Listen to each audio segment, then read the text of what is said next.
اب ان کے والدین نے باقاعدہ طور پہ جی 22A کی اپلیکیشن دی ہے، وہ قتل کا مقدمہ درج کروانا چاہتے ہیں، لیکن کل سے ان کے جو ہیں دو قریب ترین عزیز جو ہیں ان کو اٹھا کر لے گئے ہیں۔ باقی فیملی تو انہوں نے پشاور لے گئے تھے، لیکن دو عزیز تھے ان دونوں کو اٹھا لیا گیا، ان کے غالباً ایک بھائی کو اور ایک اور نوجوان کو ان کو اٹھایا اور ان کو عدالت میں پیش کیا ہے کہ آپ جا کے کہیں جج صاحب کو کہ آپ نے یہ درخواست نہیں فائل کی اور آپ اس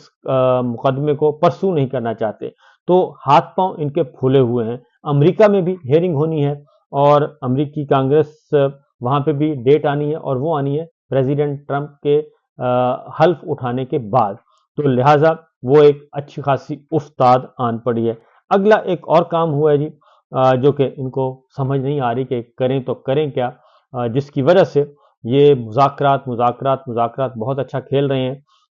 اور بڑا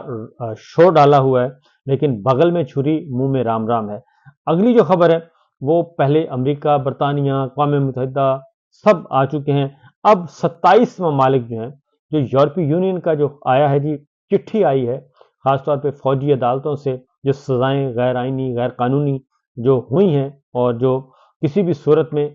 دنیا اس کو تسلیم نہیں کرتی کہ سیولینز کا ٹرائل کیا جائے فوجی عدالتوں میں، تو وہ یورپی یونین کی چٹھی جو ہے وہ صرف ایک ملک کی نہیں ہے بلکہ 27 ممالک کی اس میں 27 ممالک ہیں یورپی یونین میں شامل، ان سب کی طرف سے یہ چٹھی ہے۔ اور اگر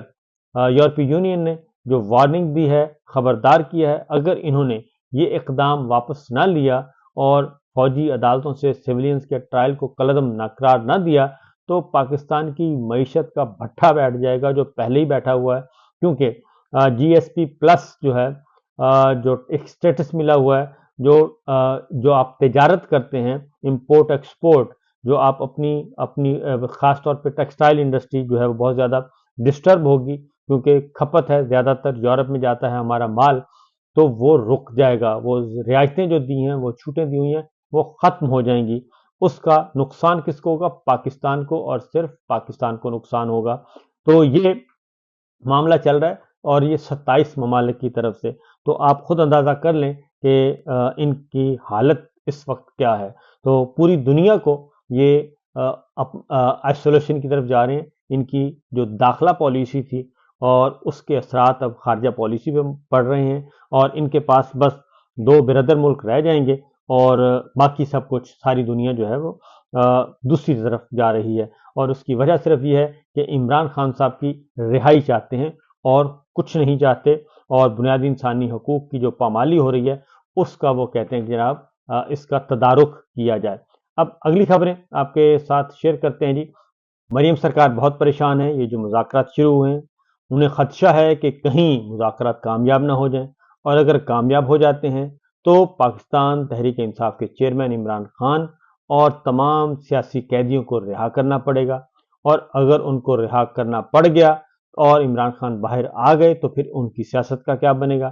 تو وہ اور ان کے ہرکارے جو ہیں وہ مسلسل اس کوشش میں ہیں کہ کسی بھی طریقے سے یہ مذاکرات ناکام ہو جائیں اور پاکستان تحریک انصاف پہ اس کا الزام آئے۔ خواجہ صاحب نکلے ہوئے ہیں برطانیہ، اور وہاں پہ وہ لمبی لمبی تقریریں کر رہے ہیں، اور لمبی لمبی تقریریں کر کے ان کو پھر سوشل میڈیا پہ وائرل کیا جا رہا ہے،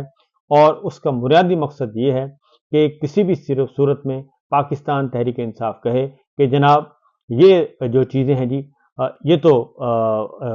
اچھا سازگار ماحول نہیں ہے، پہلے خواجہ آصف صاحب جو ہیں وہ اس طرح کی باتیں کر رہے ہیں، پہلے ان کا منہ بند کروائیں پھر ہم مذاکرات کریں گے، تو اس طرح کی جا رہی ہیں۔ پھر کچھ اور ماؤتھ پیس جو ہیں ان کے وہ آ گئے ہیں میدان میں، اور پھر سوالات کروائے جا رہے ہیں۔ ایک سوال کروایا گیا فیصل چودھری صاحب کو کہ جناب عمران خان صاحب تو کہتے تھے کہ میں نے مذاکرات نہیں کرنے اور میں بالکل نہیں کروں گا اور میں گدھوں سے مذاکرات نہیں کروں گا،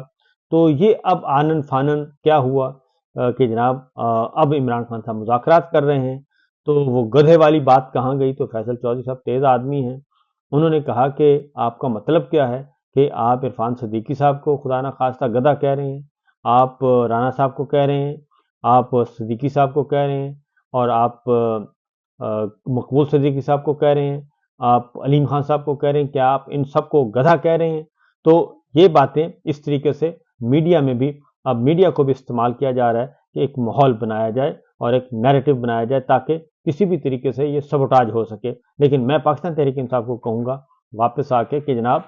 آپ اپنا خیال کیجئے گا، کیونکہ یہ اندر سے ڈرے بھی ہوئے ہیں اور ان کے پلے کچھ نہیں ہے، اور عین وقت پہ آ کے جبکہ پکا ہوا پھل ہے، تیار پھل ہے جمہوریت کا، رول آف لا کا، آئین کی بالادستی کا، انہوں نے نہیں یہ برقرار رہ سکتے، کیونکہ امریکہ، برطانیہ، یورپی یونین سے مراد ہے 27 یورپ کے ملک،